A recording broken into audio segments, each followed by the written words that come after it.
Many years ago, before there were any automobiles and before we had electricity or even gas lighting, and when people used horses if they wanted to go out for a ride, and oil lamps and candles if they needed a light, there lived in a small country town, yes, a butcher, a baker, and a candlestick maker.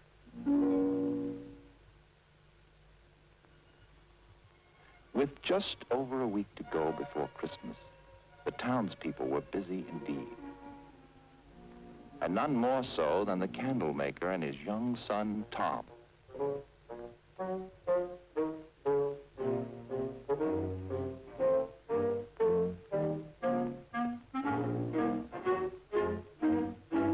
For in those days, quite small boys were expected to behave like grown men.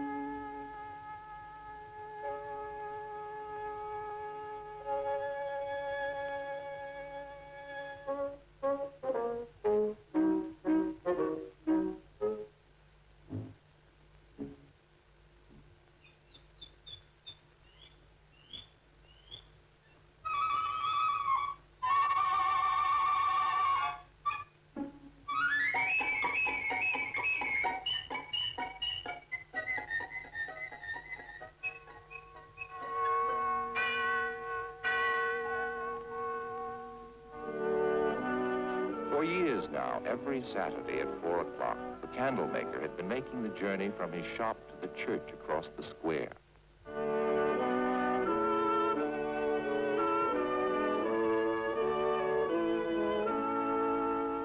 Because God had been so good to him and blessed his home and his work, he showed his gratitude by giving his finest candles to shine upon the altar as an offering to God.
Let your light so shine before men, that they may see your good works and glorify your Father which is in heaven. Whenever I read these words of Jesus, I think of one of our own people, our friend the candlemaker. Like a good steward, shows his love for God by giving his most beautiful candles to light the cross upon our altar. I pray that all of us will always give in this same spirit, to show our love for the Father, who blessed us with a Christ child. The family was up early next morning, for a busy week lay ahead. The candlemaker had to deliver quantities of Christmas candles of all shapes and sizes to the outlying farms and villages. Hurry up, son. Coming, Father. Now. I'm not going away forever. I'll be back on Christmas Eve, in time for service. Look after your mother, son. And there are plenty of candles to be made. Don't worry, Father. Don't forget, this week, I'm leaving you to make the second altar candle. I have made only one. And remember, both must be taken over to church by 4 o'clock Saturday. Yes, Father. Goodbye now. Goodbye. Bye, Father.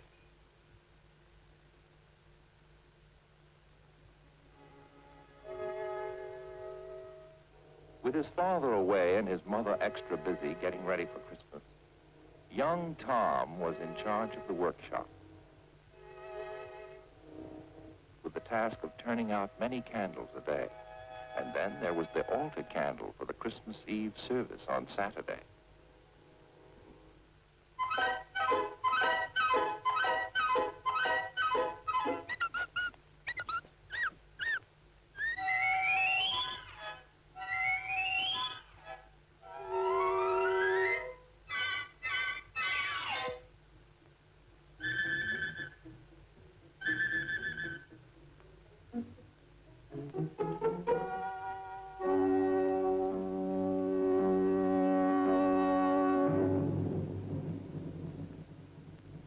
On that Christmas Eve long ago, the church was made beautiful by the loving work of loving hands, just as churches are today. Then, as now, there was a manger where boys and girls would bring the white Christmas offering for the children's home.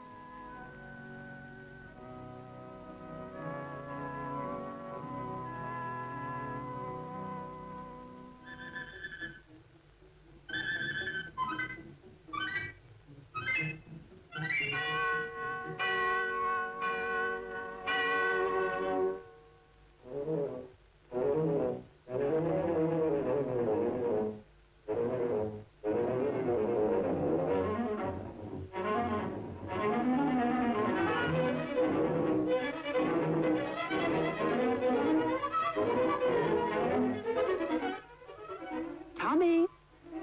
Tom! Better get washed up for supper. Your father will be home soon. Tommy, you forgot. Run over quickly now. And be careful you don't drop them.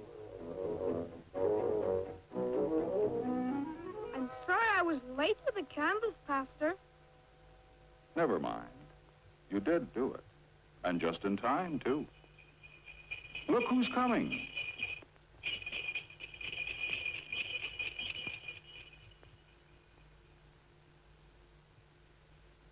Well, son, did you make the church candle?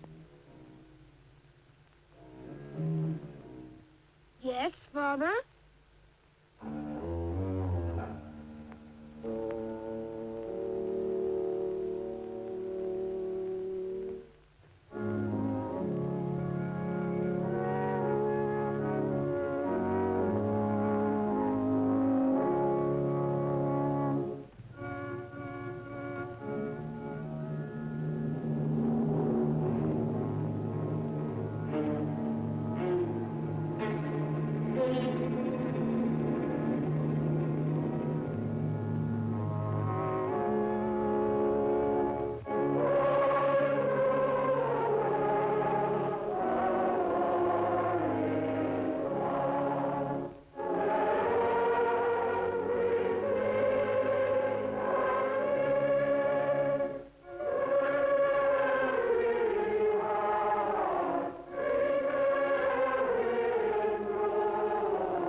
Each member of the family had his own sad thoughts that night.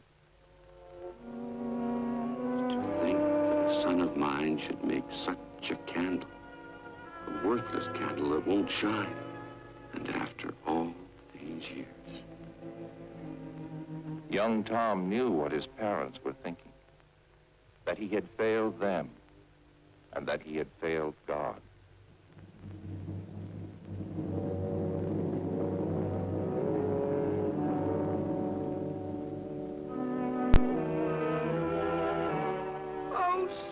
Kiki. I'm in such trouble. I have to make the candle all over. I wish I could be made over as easily as the candle. It won't be easy. Jesus will help me.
Of Christian stewardship, just as we must learn it today.